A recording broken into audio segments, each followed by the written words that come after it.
બનાસકાંઠામાં બસુ ગામના લોકોનો ડુપ્લિકેટ નકશા મુદ્દે વિરોધ. દબાણકારે ડુપ્લિકેટ નકશો બનાવી દબાણ કર્યાનો આરોપ. પંચાયતના નકશામાં દબાણકારની જગ્યા ન હોવા છતાં ચાલવાનો રસ્તો બંધ કર્યો. લોકોના ચાલવાના રસ્તા પરનું દબાણ દૂર કરવાની માંગ.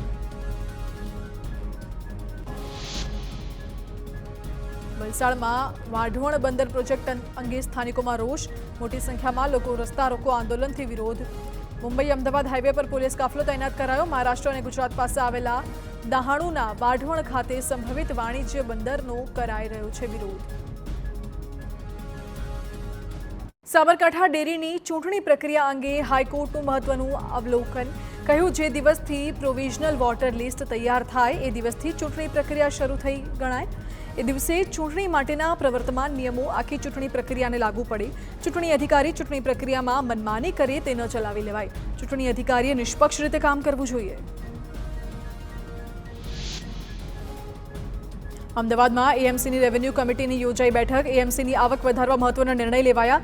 સ્પેશિયલ આકારણી સેલ બનાવવામાં આવશે. ટેક્સ ટેનામેન્ટ નંબર વગરની મિલકતોને રેકોર્ડ પર લેવાશે.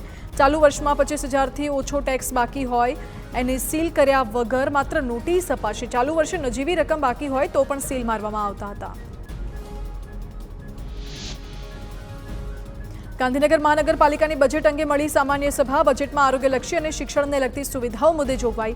પ્રાથમિક સુવિધાઓ ધ્યાનમાં રાખી સુવિધાઓ આપવામાં આવી. 2024માં 1260 કરોડ બજેટ કરાયું છે મંજૂર. ગાંધીનગરમાં ઘ7 પાસે મનપાની દબાણ હટાવવાની કામગીરી. રોડની આસપાસ દબાણ કરતા લારી ગલ્લા દૂર કરાયા. મનપા પર બેવડી નીતિ હોવાનો લારી ગલ્લાવાળાનો આરોપ. મનપા પર પાક્કા દબાણોને રૂપિયા લઈ કાયદેસર કરવાનો આરોપ. જામનગર મનપામાં ફાયર જવાનોની ભરતી માટે 936 જેટલા લોકો જોડાયા. સ્પોર્ટ્સ સંકુલ ખાતે અરજદારોની સ્વિમિંગ ટેસ્ટ લેવાઈ. 7 દિવસ સુધી પ્રેક્ટિસ ટેસ્ટ લેવાશે. 900થી વધુ ઉમેદવારોએ ફાયર ભરતીમાં નોંધણી કરી, જે પૈકી 130 જેટલા અરજદારોને બોલાવાયા. 38 જગ્યા માટે પ્રક્રિયા કરાઈ. નર્મદા ડેમમાં પાણીની સપાટી 129.45 મીટર જોવા મળી. ડેમમાં હાલ 70% પાણીનો સંગ્રહ. નર્મદાની મુખ્ય કેનાલમાં હાલ 19,812 ક્યુસેક પાણી છોડવામાં આવ્યું. નર્મદા બંધના ઉપરવાસમાંથી 15,630 ક્યુસેક પાણીની આવક નોંધાઈ.